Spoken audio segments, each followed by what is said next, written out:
Hallelujah. Bible मुकद्दस में आज हम ये भी सीखेंगे कि इब्लीस किस तरह से हमें हर रोज कंडेम करता है। जब हम कई दफा ऐसा हमारी जिंदगी में होता है कि हम नाकामी को देखते हैं, हम दुआ कर रहे हैं, नाकाम हो जाते हैं, और जब खुदा के साथ चलते चलते लोग नाकामी को देखते हैं तो इब्लीस हमारा मजाक उड़ाता है। इब्लीस हमारे लिए एक प्लान रखता है। याद रखें, वो हमें मायूस देखना चाहता है, मायूस करना चाहता है। तकलीफ चाहे जितनी भी बड़ी क्यों ना हो, तूफान जितने भी बड़े क्यों ना हो, मसाइल कितने ही बड़े क्यों ना हो, इब्लीस के लिए हमेशा एक ही मिशन है, और वो आपको दुनिया की तमाम तर मसाइल की तरफ आपका ध्यान लगाता रहता है। वो उसका एक ही मिशन है कि वो आपको नाकामी के ऊपर फोकस कराए। उसका एक ही मिशन है कि आपको नदामत और नाकामी के अंदर वो फोकस कराए कि आप नाकाम हो चुके हैं। आपने देखा होगा एवरी टाइम जब हम हिम्मत हार जाते हैं तो इब्लीस हमें कहता है, नहीं, तू हिम्मत हार गया है, अब कुछ नहीं हो सकता, अब तेरा काम नहीं है, अब कुछ नहीं हो, इम्पॉसिबल है। कौन सी चीज मुश्किल है, कौन सी चीज नामुमकिन है? कई चीजें ऐसी हैं जो हमारे मसाइल के साथ इस तरह से जुड़ी होती हैं, इस तरह से वो उलझी होती हैं कि शायद हमें उनका हल मिलता ही नहीं है। लेकिन मेरे अजीजों, मैं आपको एक उम्मीद की किरण देना चाहता हूं, और वो यीशु नासरी है, वो यीशु मसीह है। इस दुनिया की कौमें जो हैं वो खुदावंद यीशु मसीह की परस्तार हैं। आज इस दुनिया के बड़े बड़े उन तमाम ममालक को देखें जो अमीर तरीन मुल्क बन गए, जिनकी बुनियादें खुदावंद यीशु मसीह के कलाम की उन असूलों के ऊपर रखी गई, और आज भी मसीहत उनके अंदर राज करती है। हालेलुया। हम सीखेंगे कि किस तरह इब्लीस जो है हमारा फोकस नाकामी की तरफ जब ले जाता है तो हम किस तरह से अपनी बहाली को देख सकते हैं। खुदा का बंदा पौलुस जो है, दूसरा तिमोथियस उसका 4 बाब उसकी 7वीं आयत में लिखता है, और वो बयान करता है, मैं अच्छी कुश्ती लड़ चुका हूं, I have fought a good fight. मैंने अच्छी कुश्ती लड़ी है, मैंने अच्छी लड़ाई लड़ी है, मैं लड़ता रहा हूं, मैंने हिम्मत नहीं हारी है। और कलाम कहता है, मैंने दौड़ को खत्म कर लिया, मैंने ईमान को महफूज रखा है। I have kept the faith, मैंने ईमान को महफूज रखा है। मेरे अजीजों, इब्लीस हमारे लिए हर रोज ईमान को गिराने के लिए नए नए मंसूबे बनाता है। वो ऐसी हिकमत अमली का इतलाक करता है हमारी जिंदगी में जो हमारी पर्सनल लाइफ के साथ जुड़ी होती है, और वो कोशिश करता है कि हमारी कमजोरियों का मुआवजा करे।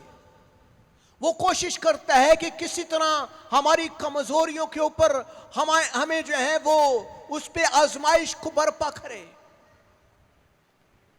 मेरे अजीजों, हम हौसला शिकनी करते हैं अपनी हर रोज, डिप्रेशन, खौफ, मायूसी, नाकामी, बेदिली, होपलेस, अब नहीं हो सकता, नामुमकिन है, ये काम हो ही नहीं सकता, इसके लिए कोई रास्ता ही नहीं है। मेरे अजीजों, यीशु है, हालेलुया। रास्ता यीशु है। खुदा यीशु मसीह ने कहा राह, हक और जिंदगी मैं हूं। यीशु ने कहा जिंदगी की रोटी मैं हूं। यीशु ने कहा अव्वल और आखिर मैं हूं। यीशु ने क्या कहा? मैं ही हूं जिसके नाम से जब तुम मांगोगे आसमान तुम्हारे लिए खुल जाएगा। Hallelujah, hallelujah. मेरे अजीजों, जब हम हौसला शिकनी करते हैं तो हम इब्लीस को मौका देते हैं।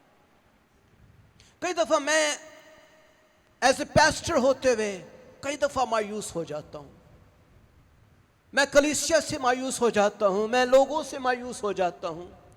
मैं कई दफा ऐसी होपलेस कंडीशन में चला जाता हूं कि मुझे लगता है, ऐसे होता है जैसे कि शायद कुछ भी नहीं होगा, कोई काम नहीं हो रहा। सेहत के मामलात में, कारोबार के मामलात में हम कई दफा अपने आप को मायूसी में बर्पा कर देते हैं और इस हद तक मायूस हो जाते हैं कि हमें खुदा भी नजर नहीं आता। मेरे अजीजों, ऐसी कई कंडीशंस खुदा के अजीम खादमों के साथ भी हुई और हम देखते हैं कि उन्होंने किस तरह से अपनी हारी हुई जंग भी जीत ली। किस तरह से उन्होंने उस छोटी जंग को हार के बड़ी जंग के ऊपर उन्होंने फोकस किया और वो जीत गए। खुदा के खादम यशवा की तरफ देखें। यशवा जो है वो खुदा का अजीम नबी और अजीम सूरमा था। मूसा की मौत के बाद खुदा ने उसके एक बड़ा काम सौंपा और वह काम यह था कि उसने बनी इस्राएल कौम को, जो 20-30 लाख कौम के करीब थे, उन सब को मुल्क केनान तक लेकर जाना था। दरियाई यर्दन को पार कराना था। एक बड़ा दरिया उनके सामने था और उस सारी कौम को लेकर चलना और एक बड़ी फतह को हासिल करना, यह उसका चैलेंज था।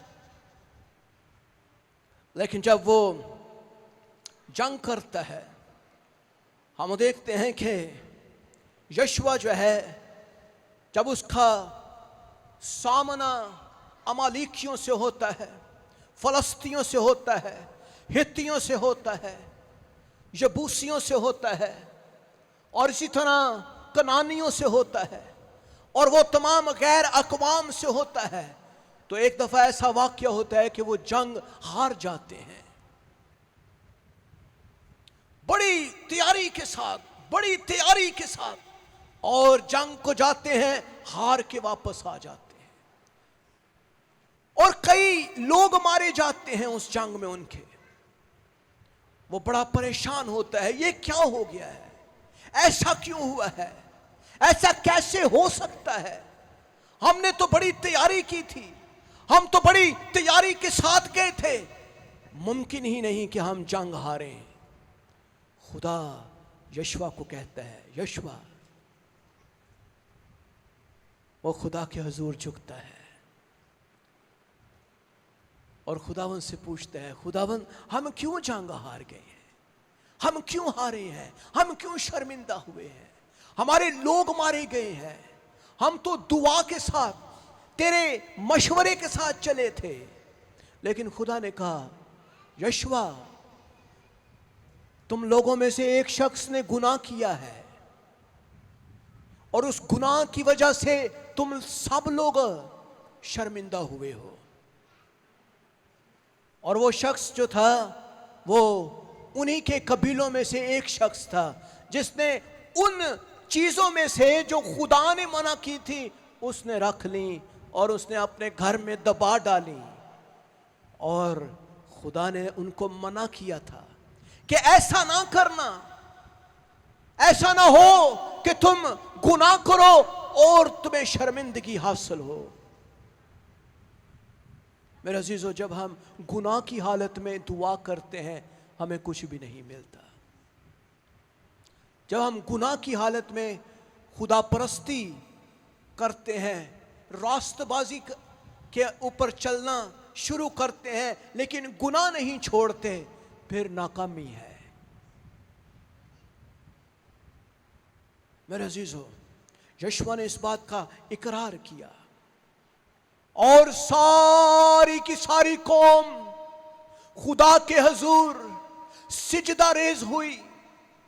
सारे बुजुर्ग, सारे लोग, सारी कौम जो है खुदा के हुजूर उन्होंने रोजा रखा।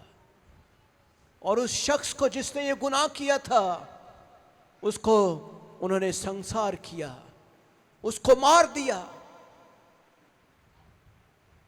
मेरे अजीजों, हम देखते हैं कि किस तरह से गुनाह बड़ी बड़ी जंगों को भी हमें हरवा देता है। गुनाह जो है कई दफा हमारी जिंदगी में बीमारी की सूरत में आ जाता है। कई दफा गुनाह के बायस हमारे घरों के अंदर अबतरी है, हमारे घर जो है वो बर्बाद हो रहे हैं, डिस्टर्बेंस है, कोई बरकत नहीं है। और आपने देखा होगा कि ऐसे लोग जहां पे गुनाह का राज है वहां कोई बरकत नहीं होती। घराने के अंदर तरक्की भी सबके साथ मिलकर होती है। एक शख्स के गुनाह से पूरी की पूरी फौज हार गई। जब घर के अंदर एक शख्स अपने गुनाह को नहीं ना छोड़ता फिर बरकत नहीं आती है। मियां बीवी आपस में दुआ नहीं करते, बरकत नहीं आती है। हम सब मिलकर खुदा की हजूरी में बच्चों समेत बैठते नहीं हैं, गुनाह का एतराफ नहीं करते, बरकत नहीं आती है।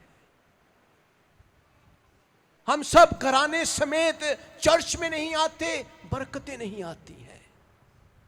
मेरे अजीजों, हमारा खुदा जो है ये इक्वलिटी का खुदा है। चर्चिज में बहनें भी उसी तरह ही इज्जत के लायक हैं जैसे भाई हैं।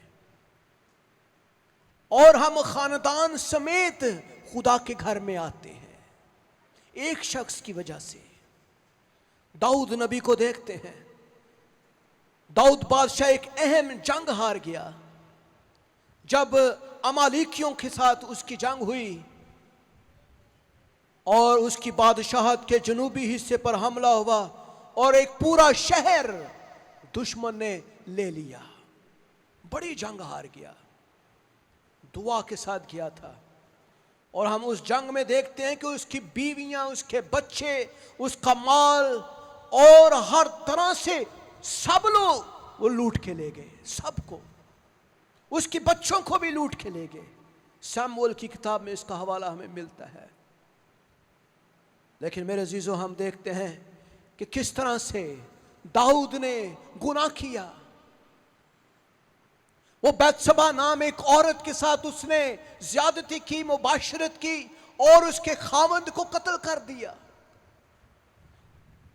और हम ये भी देखते हैं कि उससे एक बेटा पैदा हुआ जो कुछ ही अरसे के बाद मर गया। बड़ी उसने दुआ की, बड़ा रोजा रखा। और हम देखते हैं कि दाऊद रोजे की हालत में, दुआ की हालत में जमीन पर पड़ा रहा और उसके नौकरों ने उसको नहीं हिलाया, लेकिन तो भी वो बच्चा मर गया। मेरे अजीजों, जब हम गुनाह करते हैं और तौबा नहीं करते, जब हम पशेमान नहीं होते, हम हकीकत में यीशु को अपनी जिंदगी नहीं देते, हम हकीकत में खुदावन यीशु के साथ लिपटते नहीं हैं, हमारी जिंदगी में रखने रहते हैं, तब हमारे काम नहीं संवरते, बरकतें नहीं आती हैं, हमारे कारोबार रुक जाते हैं, रोजगार बंद होते हैं, क्योंकि हम तौबा नहीं कर रहे। दाऊद के साथ ऐसा ही हुआ।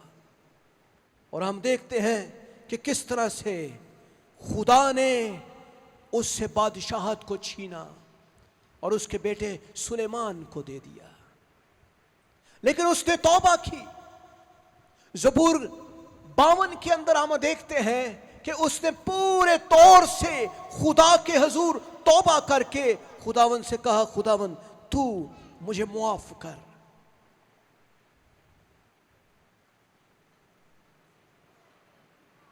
एलिया नबी को देखते हैं, खुदा का अजीम नबी एलिया, जिसके फरमाने से, हाथ छूने से शिफा हो जाती थी, मुर्दे जिंदा हो जाते थे। खुदा का बंदा एलिया, बाइबल के अंदर उसका जिक्र हमें सलातीन की किताब में मिलता है। लेकिन हम देखते हैं जज़बुल नामी एक शरीर मलका ने एलिया के पास एक नबी भेजा ताकि उसको कहे कि तू कत्ल किया जाएगा। वो उसे कत्ल करने के इरादा में थी। और हम एलिया के ताल्लुक से देखते हैं पहले सलातीन 19वें बाब में उसकी 4थी आयत में लिखा है, और खुद एक दिन की मंजिल दश्त में निकल गया और झाओ के एक पेड़ के नीचे आकर बैठा और अपने लिए मौत मांगी और कहा बस है। एलिया अपने लिए मौत मांग रहा है, तंग आ गया है, जिंदगी से तंग है और अपने लिए मौत मांग रहा है और कहा खुदावंद बस कर, अब तू आए खुदावंद मेरी जान को ले ले, क्योंकि मैं अपने बाप दादा से बेहतर नहीं हूं। समटाइम हम भी ऐसी ही फ्रस्ट्रेशन में होते हैं। हम उन नबियों से बढ़कर नहीं हैं, वो अजीम खुदा के सूरमा थे, हम उनसे बढ़कर नहीं है। लेकिन मेरे अजीजों, कई दफा ये अजीम तरीन नबी और पैगंबर जो खुदा के अजीम तरीन सूरमा थे, वो भी इन कंडीशंस के अंदर से गुजरे, वो भी इन सूरत हाल के अंदर से गुजरे और उन्होंने बड़ी फतूहात को देखा। और एलिया कहता है मुझे मौत आ जाए, मैं मजीद बर्दाश्त नहीं कर सकता। वह मौत को मांगता है और खुदावंद से कहता है मेरी जान ले ले, क्योंकि मैं अपने बाप दादा से बेहतर नहीं हूं। I am not a good person now. लेकिन मेरे अजीजों, एलिया खुदा का वो अजीम शख्स था जिसने बीमारों को शिफा दी, मुर्दों को जिंदा कर दिया। और वो छुप रहा है, खौफजदा है, मायूस है, मरना चाहता है। पौलुस की जिंदगी के पे गौर करें। पौलुस जो है वो खुदा का अजीम नबी गुजरा है, अजीम पैगंबर था, अजीम रसूल था और उसे रसूल आजम भी कहा जाता है। नए अहदनामा का ज्यादातर हिस्सा पौलुस ने लिखा है, लेकिन पौलुस भी एक वक्त में आके वो हिम्मत हार गया। उसने कहा कि मेरी बर्दाश्त से बाहर है, ये मेरी बर्दाश्त से बाहर है। और वहां लिखा है, अगर आप दूसरा कुरिन्थियों का 8वां बाब देखें, वहां लिखा है और कहता है कि मैं जिंदगी से बेजार हो गया हूं, मैं इस हद तक मायूस हो गया कि मैंने सोचा कि आज मेरी जिंदगी खत्म हो जाएगी। लेकिन मेरे अजीजों, आए जंग को जीतना सीखे इन तमाम कहानियों के अंदर से। आए देखें कि इन तमाम खादमों ने किस तरह से जंग को जीता। आए देखें कि किस तरह से इन खादमों ने, इन नबियों ने, इन रसूलों ने इन तमाम तर छोटी छोटी लड़ाइयों को हारने के बावजूद भी बड़ी जंग को जीत लिया। Hallelujah, hallelujah, hallelujah, hallelujah, hallelujah. आए देखें कि किस तरह से हमें जंग को जीतना है। मेरे अजीजों, हम कई दफ़ा छोटी छोटी लड़ाइयाँ हारते रहते हैं, लेकिन अल्टीमेट चीज़ों पर गौर करें। उन चीज़ों पर गौर करें जो आइंदा पे आने वाली हैं, बड़ी चीज़ों पर फोकस करें।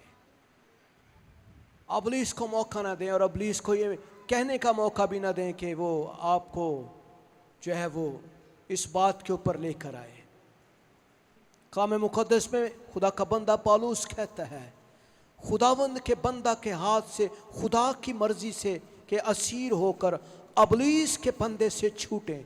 दूसरा तिमोथियस 2 बाब 26वीं आयत। रिकवर योर सेल्फ, रिकवर करें अपने आप को, बहाली की तरफ चले जाएं। कई दफ़ा जब हम बीमार हो जाते हैं तो डॉक्टर मेडिसिन देते हैं, और मेडिसिन जो है वो हमारे लिए रिकवरी का बायस होती है। हमारी बॉडी ऑटो रिकवर करती है अपने आप को। ये ऐसा सिस्टम जनरेट करती है हमारे अंदर कि उसके अंदर ही हमारे लिए ऑटो रिकवरी होना शुरू हो जाती है। हमारा रूहानी बदन भी रिकवर होने की खासियत रखता है। हमारा रूहानी बदन भी रिकवर होने के लिए तैयार किया गया है। आए बहाल होना शुरू हो। नंबर 1 क्या करना है? स्टेप नंबर 1 क्या है? अपनी नाकामी को कबूल करें और पहचानें। खुदा के हुजूर हम सब नकम्मे हैं। खुदावंद यीशु मसीह ने कहा कि जब तुम दुआ करो तो कहो हम नकम्मे नौकर हैं खुदावंद, जितना हमें करना चाहिए था हमने उतना नहीं किया। स्टेप 1 क्या है? अपनी नाकामी को पहचानें, रिकग्नाइज करें योर फेलियर्स। खुदावंद से कहें खुदावंद मुझे बता। यशुआ की जिंदगी को देखें, किस तरह से यशुआ ने अपनी नाकामी को महसूस किया। उसने रोजा रखा, पूरी की पूरी कौम रोजे की हालत में थी, पूरे के पूरे लोग दुआ और रोजे की हालत में थे। उन्होंने अपनी नाकामी को महसूस किया, उन्होंने तस्लीम किया। कलाम मुकद्दस में लिखा है, यशुआ 7वां बाब उसकी 8वीं आयत, तब यशुआ और सब इस्राएली बुजुर्गों ने अपने कपड़े फाड़े और खुदावंद के अहद के संदूक के आगे शाम तक जमीन पर ऊंधे पड़े रहे, ऊंधे पड़े रहे, अपना मुंह खुदा दे झुका के ऊंधे पड़े रहे और अपने अपने सर पर खाक डाली। ये वो तरीका था जो यशुआ ने अपनाया। यशुआ ने कहा कि सब अपने अपने तौर पर खुदा के हुजूर झुक जाएं, क्योंकि हम में कोई शख्स ऐसा है जो गुनाह कर रहा है। मेरे अजीजों, जब खानदानों में गुनाह होता है तो फिर ऐसा होता है। जब तरक्कियां रुक जाती हैं, हमारा प्लान क्या है? क्या हम इस तरह की कंडीशन में जाते हैं? खुदा का बंदा यशुआ जो है वो इस्राएलियों को लीड करता है और कहता है आओ, और वहां लिखा है इस्राएली बुजुर्गों ने अपने अपने कपड़े फाड़ दिए और खुदावंद के ऐद के संदूक के आगे शाम तक जमीन पर औंधे पड़े रहे और अपने अपने सर में खाक डाली और तौबा की और माफी मांगी, खुदावंद तो हमें माफ कर दे, क्योंकि हमने गुनाह किया है, हम नकम्मे हैं, हमें बहाल कर। Step 1, recognize your failures. और एलिया को देखते हैं, एलिया ने अपनी नाकामी का एतराफ किया और वो खुदा के हुजूर ठहरा, खुदा की आवाज को सुना और खुदा ने उसको बहाल करना शुरू किया। और दाऊद के लिए हम देखते हैं, दाऊद ने अपनी नाकामी का एतराफ किया 2 शमूएल 12वां बाब 13वीं आयत के अंदर, और उसने नाकामी का एतराफ करते हुए उसने कहा कि मैंने गुनाह किया है, खुदावंद तू हमें मुआफ कर। और खुदा ने उसको मुआफ किया और दोबारा से बहाल करना शुरू किया। एलिया की तरफ देखते हैं और फिर हम पौलुस की जिंदगी के ऊपर गौर करते हैं। पौलुस ने अपनी नाकामी को पहचाना और कलाम मुकद्दस में अगर हम देखें 2 कुरिन्थियों 4 बाब, तो उसमें खुदा का बंदा पौलुस जो है वो बड़ी ही वजाहत के साथ लिखता है कि हम परेशान तो किए जाते हैं, मारे हम सताए तो जाते हैं, लेकिन हलाक नहीं किए जाते। मेरे अजीजों, हम परेशान होते हैं, हम मायूस होते हैं, हम दुखी होते हैं। कलाम मुक़द्दस में अगर आप ये हवाला पढ़ें, दूसरा करंथियों उसका 4था बाब, तो वहाँ उसने बड़ी खूबसूरत बात को बयान किया है। क्या करना है हमें? स्टेप नंबर 2, तौबा करें, रिपेंट करें। हम हकीकी तौर पे तौबा करें, खुदावन के ज़ूर झुक जाएं, खुदावन से कहें खुदावन तो हमें माफ़ कर। हर रोज़ हर तरह से अपने गुनाह का एतराफ़ करें, रिपेंट करें, नाकामी को महसूस करें, एतराफ़ कर लें, और फिर खुदावन हमें बढ़ाना शुरू करेगा। और अगर हम अपने गुनाहों का इकरार करेंगे तो वो हमारे गुनाहों को माफ़ करने में सच्चा और कादिर है। हालेलुया। वो नाराज़गी को हमारे अंदर नहीं देख सकता। दाऊद ने बत्शबा के साथ जब गुनाह किया तो उसने तौबा की, और ज़बूर 52 में वो सब ज़बूर आप पढ़ें कि किस तरह से उसने तौबा की है। यशवा को हम देख सकते हैं, वो सब खुदा के हुजूर झुकते हैं, अपने कपड़े फाड़ कर रोज़ा रखते हैं, अपने सर पर खाक डालते हैं। एलिया ने तौबा की, इसने एतराफ़ किया कि वो अपने गुनहगार आबाओ-अजदाद से बेहतर नहीं है। He is not a good. यशवा और इसी तरह एलिया और दाऊद और पालूस वो एतराफ़ करते हैं। नंबर 3, आपने क्या करना है? अपनी रूहानी ताकत को बढ़ाना शुरू करें। जो ही आप तौबा कर लेते हैं, दुआ करना शुरू कर दें, चर्च आना शुरू करें, खुदा के हुजूर बैठना शुरू करें, दुआ करना शुरू करें, एवरी डे एवरी टाइम खुदा की हुजूरी में ठहरना शुरू करें। वक़्त के साथ साथ आपकी रूहानी ताकत आपको दोबारा मिलना शुरू हो जाएगी, आप दोबारा से बहाल होना शुरू हो जाएंगे, आप दुआ में होना शुरू हो जाएंगे, आप कलाम पढ़ना शुरू हो जाएंगे, आप बहाल होना, आपकी बीमारियां जो हैं आपके बदनों के अंदर से जाती रहेंगी, और आप एक दफ़ा से दोबारा से एक अजीम खुदा के खादमों में आपका शुमार होना शुरू हो जाएगा। मेरे अज़ीज़ों, ये सब चीज़ें मैं इसलिए बताता हूँ ताकि आप गौर करें इन चीज़ों के ऊपर, अपनी रूहानी ताकत को दोबारा से बहाल करें। और जब हम दोबारा बहाल होते हैं तो फिर हमें दोबारा से जंग में जाने की ज़रूरत है। ऐसा हरगिज़ ना करें जब आप बहाल हो गए हैं तो कहो यार ठीक है, उन्हें दुआ करने की लोड़ नहीं, अब रूहानी जंग करने की ज़रूरत नहीं है। दोबारा जंग करें।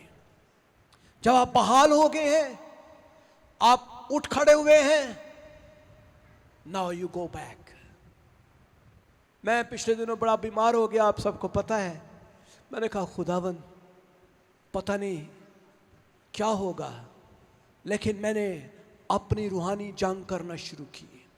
मेरे साथ खादमीन मिल गए, मैं हर रोज़ खुदा के हजूर झुकना शुरू हो गया। मैंने रूहानी जंग का अंदाज बदल लिया, मैंने दुआ का अंदाज बदल लिया, मैंने कलाम को पढ़ने का अंदाज बदल लिया, और मेरा अंदाज़े दुआ और जंग करने का अंदाज भी बदल गया। और कलाम कहता है last step, go back to your battle field, मैदान जंग में वापस चले जाएं, क्योंकि आप एक फ़ौजी हैं, आप जंगजू हैं, आप ईमानदार हैं, आपने अबलीस के साथ जंग करनी है। मेरे अज़ीज़ों, जब तक हम घर में बैठे रहेंगे, हम हर रोज़ अपनी हार को तस्लीम करते रहेंगे, कभी बरकत नहीं आएगी, कभी फरावानी नहीं आएगी। हम अपना एतमाद खो जाते हैं, खुदा पर एतमाद भी हमारा जाता जाता है।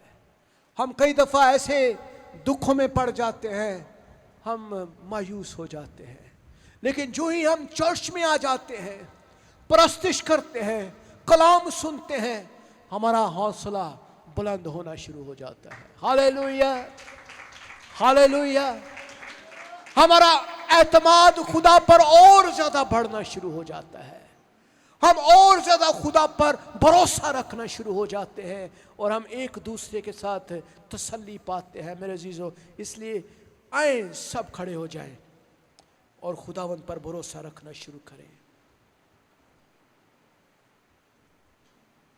कलाम मुकद्दस में खुदा का बंदा पौलुस कहता है, हम हर तरफ से मुसीबत उठाते हैं लेकिन लाचार नहीं होते। लाचार ना हो, मुसीबतें हमारे लिए हैं, हम इस दुनिया में हैं, दुख हमारे लिए है। कलाम कहता है हैरान तो होते हैं मगर नाउमीद नहीं होते। नाउमीद ना हो सकता है डॉक्टरों ने आपको कहा भाई इस बीमारी का इलाज नहीं है, लेकिन यीशु के पास है। हो सकता है आपको आपकी मुसीबत का हल नहीं मिल रहा, लेकिन यीशु के पास है। खुदा का बंदा पौलुस कहता है हैरान तो होते हैं मगर नाउमीद नहीं होते। सताए तो जाते हैं मगर अकेले नहीं होते। हालेलुया, अकेले नहीं होते, हम अकेले नहीं हैं। छोड़े जाते हैं मगर गिराए तो नहीं जाते, हलाक नहीं होते। मेरे अजीजों, इस दुनिया में बहुत सारी मुसीबतें हैं, लेकिन यीशु आपको उन तमाम मुसीबतों में से निकालने के लिए खड़ा हुआ है। कलाम मुकद्दस में लिखा है रास्तबाज कितनी दफा गिरता है जी? कितनी दफा लिखता? 7 बार कलाम में मिले, 7 बार। लेकिन कलाम क्या कहता है? वो दोबारा उठता है, वो खड़ा होता है, बहाल होता है और सरफराज होता है। खुदा का रूह उसको दोबारा से बहाल कर देता है। हालेलुया। आए अपनी आंखों को बंद कर।